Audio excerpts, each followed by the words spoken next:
Hello everyone, a very warm welcome indeed to another episode of One Man and His Boat.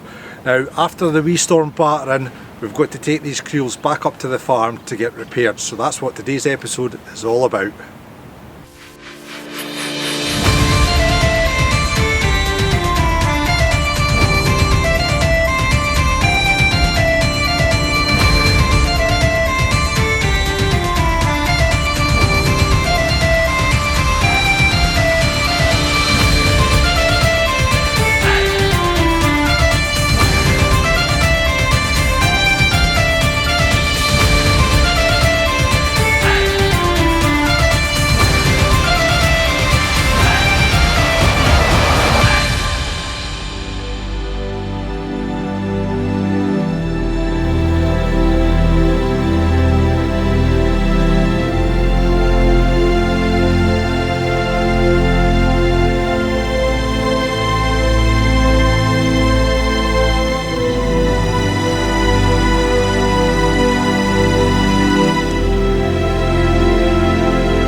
It's actually going to be quite exciting, guys, because this will be the first time they've actually used the van to transport the creels, so it's going to be interesting to see how many creels I can actually fit in.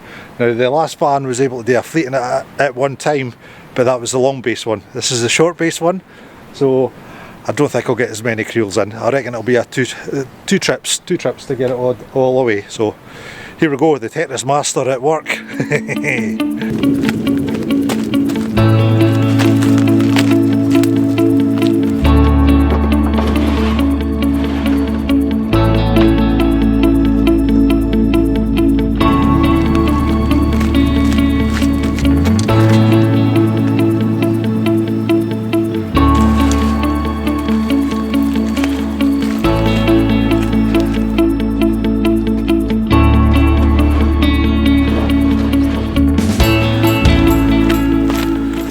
Right guys, this is called a Swedish fid. This is what we use to basically get out knots that are very tight or help us splice.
Right, ladies and gents, we're back in the shed. We're getting ready to repair these creels, but it occurred to me that I didn't actually explain in my last vlog what these are. Whoop. As usual, the government are really good at making the working man feel like a criminal. If your flag end doesn't show the numbers of the boat or the details of the boat, the Scottish government can come along, whip the creels up, take them away, and not only are you losing out on whatever was in the creels, you have to find out that they've actually come and lifted them. Then you've got to go and collect them, and then you've got to pay a fine for that, all because they're not marked correctly.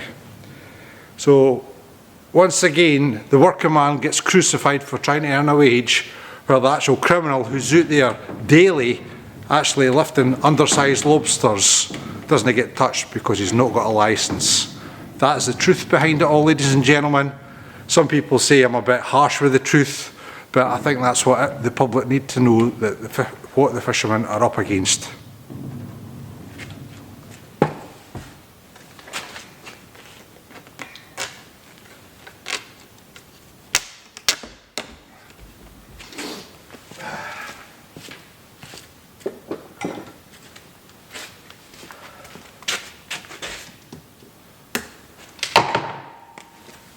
And there we go, all squared away and ready to go.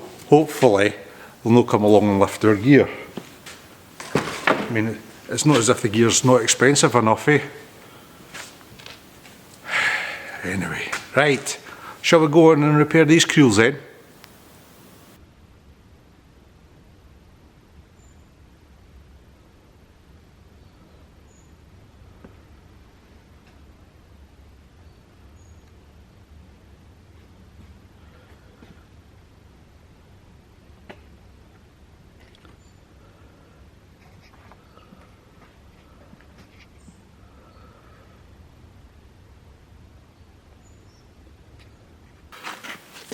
Right, my lovelies, as you can see, this is my worst creel, and it's the door that's took all the punishment. Now you can understand why a double stitch, excuse a second, double stitch the outside on this top stick, because that's the bit that wears the most, but unfortunately it looks like I have to double them up. And obviously we've got a nice big hole here as well, so that has to be repaired, and then we've got a little rubbing up here. Now what tends to happen for repairs is we'll fix this hole properly, but I'm just going to run over the top of this in a zigzag motion, so we've got cover top and bottom, and then we're going to take a run up here with the black as well. So before I do all this, I need to tidy up this hole, that's for sure.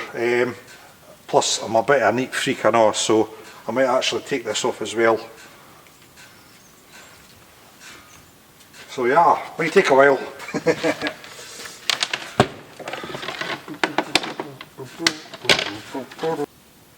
Right guys, I don't know how well you can see this, but I was going to give you quick instructions how to do this, but there's quite a lot of detail here on the camera, so it might be hard to follow. So I will do a section on how to repair in the how to make vlogs for the creels. Now what we've got to do is you've got to start with a halfer, that's half a mesh there, loop to this one, to this one, to this one, and then down to here, and then from here across to there, then loop back up to the loop that you've just made up here, back down, back up to the loop, back down, back up to the loop, and then finish on another halfer. If you don't start on a halfer, finish on a halfer. If you've not got two halfers, it'll no mend. Simple as that. The knot that we use to tie these together is a single sheet bend. I'll show you that now. Like I say, this is just for a repair video. This is not a how-to. We will get onto that, I promise guys. Okay, so what we've got to do is, I'm right-handed, so I work from the right to the left. Now if you're going from the right to the left, you go down this loop, so down through, and then you want to get this diamond at the same diamond as that, so right there. And then you pinch your loop, go round the back, through, and then back down the hole. And pull tight, just like that. Yeah, there's your first loop. And now we do the same for the second. Because we're going to the left, we go down, make it the same size, pinch your loop, around the back, through the loop, and then pull tight. There's your second. And once more, down, get your size of your mesh, pinch, around the back, through the loop, and pull tight. Now we're going from here back onto there. Right, okay, so we're going on to this one now. Down through, around the back, and up through. Right, now because we're working from left to right, we now go up through this loop, make our mesh size, pinch, around the back for the opposite side this time, back down our loop, and pull tight. I need to make that tighter. Yeah, need to make that tighter. Just go whoop. That's better. So down. Oh, take twist suit.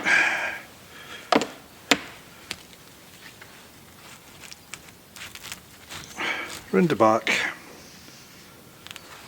Pull up. Nice and tight.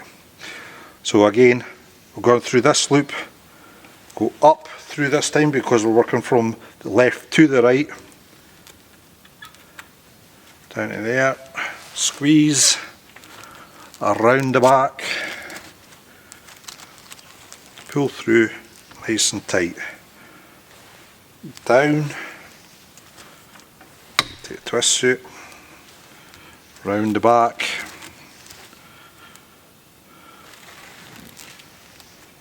pull up. Last one, up through, squeeze it tight, round the back, pull it tight, and then we're on to our last one. That's your halfer. I just like to go round the back, 2 half hitches, that'll do it. There you go, and you always finish off with a knot. That'll stop the mend from coming out.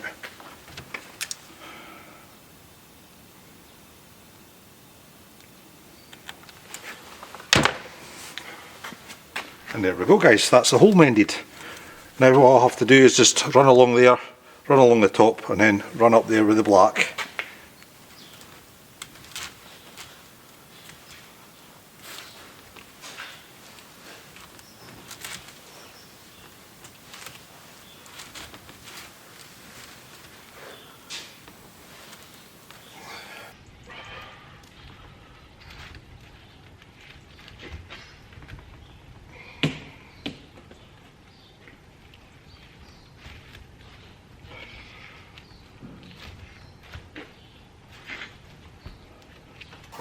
About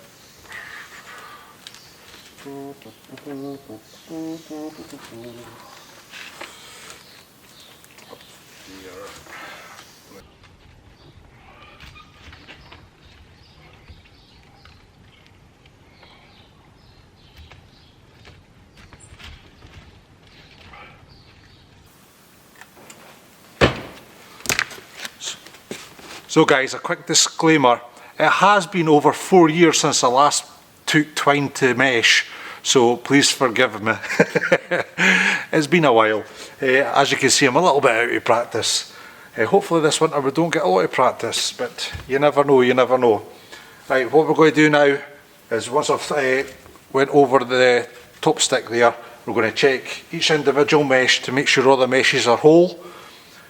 Once we've checked that, then we're going to check the binding.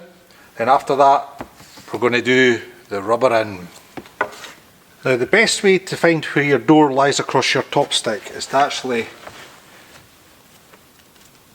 get your door to its fullest position, make sure your hook's okay and your bungee's okay, and go right across and put it well in place. Now you'll see exactly what stitching is lying across that top stick. Now what you can do is go for the bottom, make your way across, then up to the top, and then make your way across again like we're going to show you, and then Bob's your uncle, Fanny's your aunt.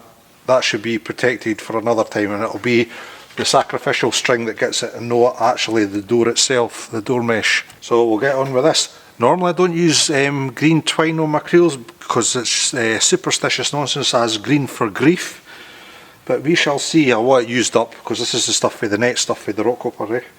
So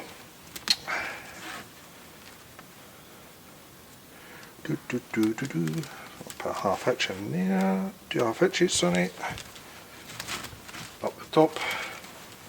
And when you're doing it like this, make sure you don't stitch yourself actually into the creel. I've done that a few times before.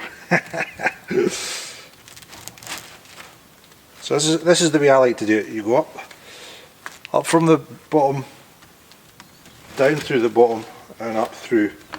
And it just makes it a lovely little knot. Oh God. Sometimes it can get a bit tough. I'll do a close in shot in a minute.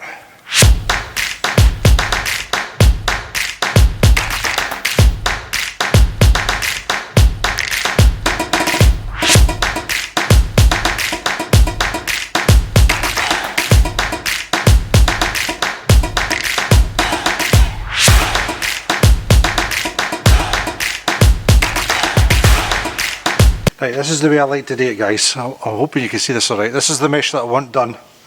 Okay, so I take my needle, I go behind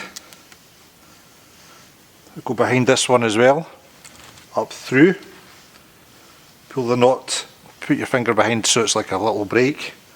Now what you don't want to do is over pull it and pull your mesh up like that. You want it all the same length as what your mesh is, because this is just a cover string.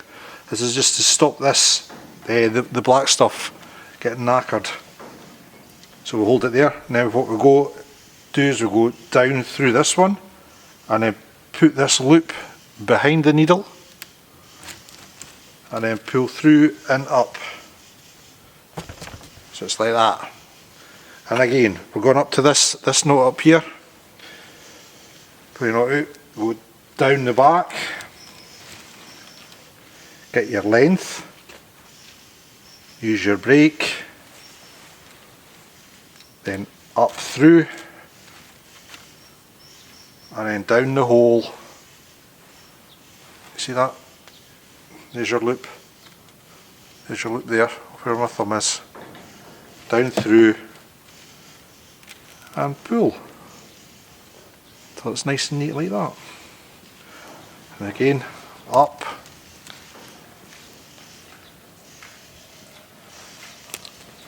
Nice and long, use your brake,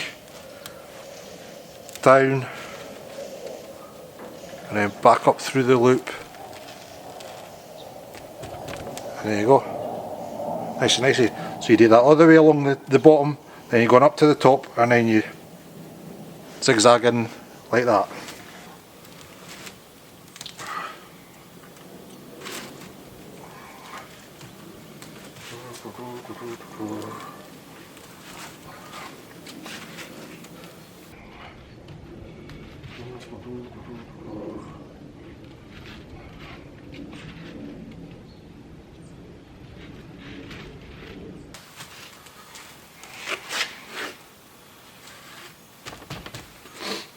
Now guys, I normally get an awful lot of comments from the guys down the harbour saying, "Barney, why'd you do that for?"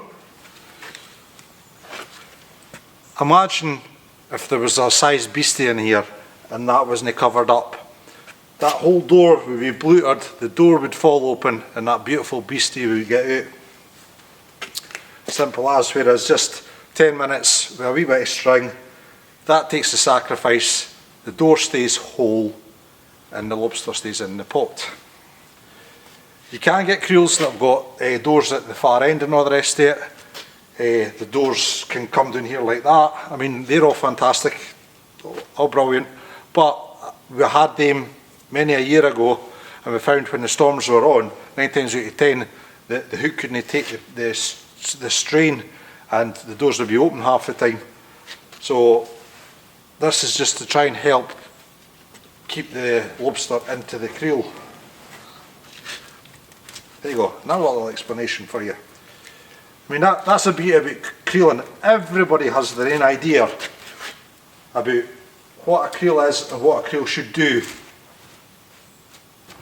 As you know, by building the Lindsay B, I always build everything over. My creels are no exception. Maybe that's how they're no fishing, I don't know. I guess we'll find out next season, guys, when we get the wooden ones on the go, see what the difference is. Because a lot of the guys have all got wooden gear and they've been fishing away no bother this season. There's myself, oh, it's been a struggle, absolute struggle.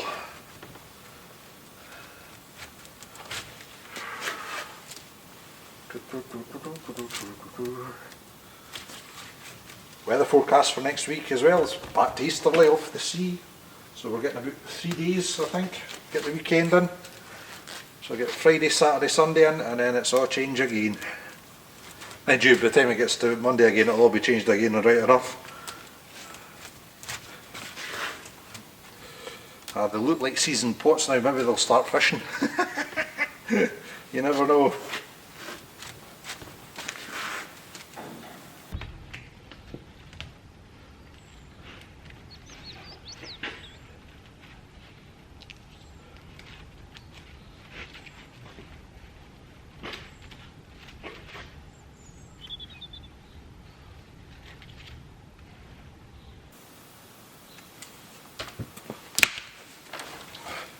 Always double check that you've no tied it to this bit. Right, there we go, door redone.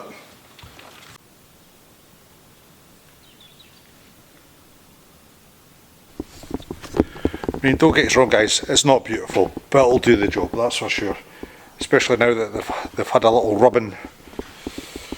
Right, let's check the rest of this mesh then. Right guys, rubbering time.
Right guys, for those of you that don't know, this is all bike tyres just made into strips. So recycled stuff, yay!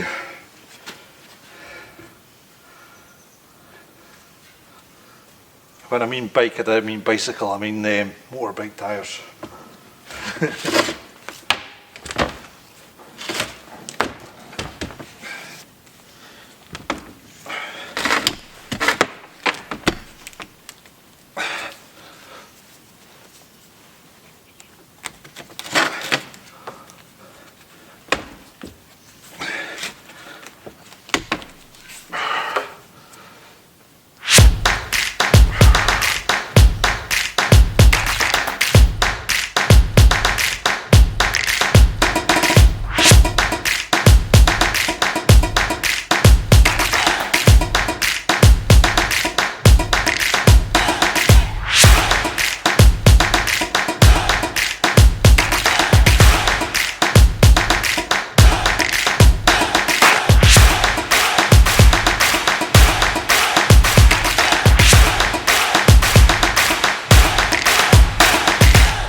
Yep.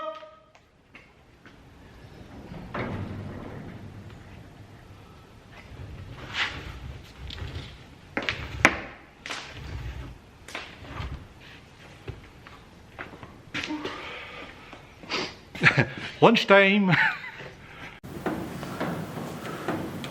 Not too bad. Right, ladies and gents, we're going to get on with doing this small becket on the creel.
And there we go, that's that.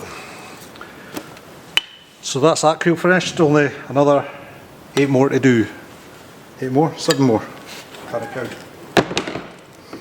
Right boys and girls, I'm going to crack on with the rest of the gear. I just want to thank you all very much for watching this vlog. If you liked it, please give it a thumbs up. Please write a comment below if you have any questions, and please subscribe to the channel, that's always helpful. Just so you know, I promise you guys, you'll get a proper vlog on how to do everything correctly. This is just a repair vlog. Obviously we got swished during the last easterly, and I just thought it'd be a good content for you to actually see what the fishermen have got to go through most winters. So thank you very much for watching, guys. All the very best. I'll see you in the next one.